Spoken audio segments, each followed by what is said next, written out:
لیکن کراچی سے میں ملتان آ رہا تھا، جہاز پر سوار تھا، میرے ساتھ جو صاحب بیٹھے تھے انہوں نے مجھ سے پوچھا کہ کاظمی صاحب سنا ہے کہ اگر آدمی روزہ رکھ کے وہ جھوٹ بولے، روزہ رکھ کے وہ چغلی کھائے، غیبت کرے، روزہ رکھ کے اگر وہ کوئی جھوٹی قسم اٹھائے تو اس کو روزے کا کوئی ثواب نہیں ہوتا؟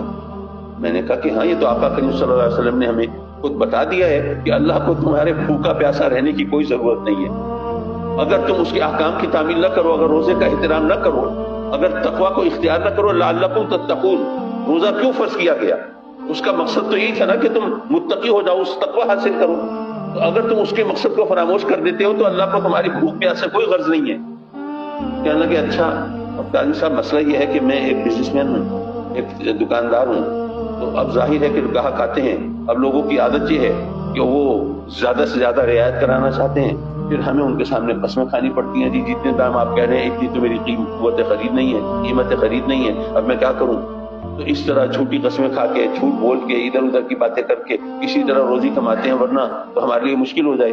تو اگر رمضان کے مہینے میں اگر ہم سچ بولنا شروع کر دیں تو سارا سال وہ سچ ہمارے گلے پڑا رہے گا اور ہم تو روزی نہیں کما سکیں گے۔ تو اب ہماری مجبوری ہے، ہمیں یہ سب کچھ تو کرنا ہے۔ تو یہ کچھ کرنے کی وجہ سے آپ بتا رہے ہیں آقا کریم کا فرمان ہے، ہمارے دین اور مذہب کا راستہ دکھایا ہوا یہ ہے کہ ہمیں روزے کا کوئی فائدہ نہیں ہوگا، تو پھر روزہ نہ ہی رکھیں۔ میں نے کہا جناب آپ نے بھی کمال کیا، یعنی آپ جھوٹ کی خاطر روزہ چھوڑنے کے لیے تیار ہیں، روزے کی خاطر جھوٹ چھوڑنے کے لیے تیار نہیں ہیں۔ لیکن بہرحال یہ تو ایک تانا دینے والی بات ہو گئی۔ میں نے ان سے کہا کہ آپ روزہ ضرور رکھیں۔ کہنے لگے کہ کیوں؟ جب کوئی فائدہ نہیں تو کیوں رکھیں؟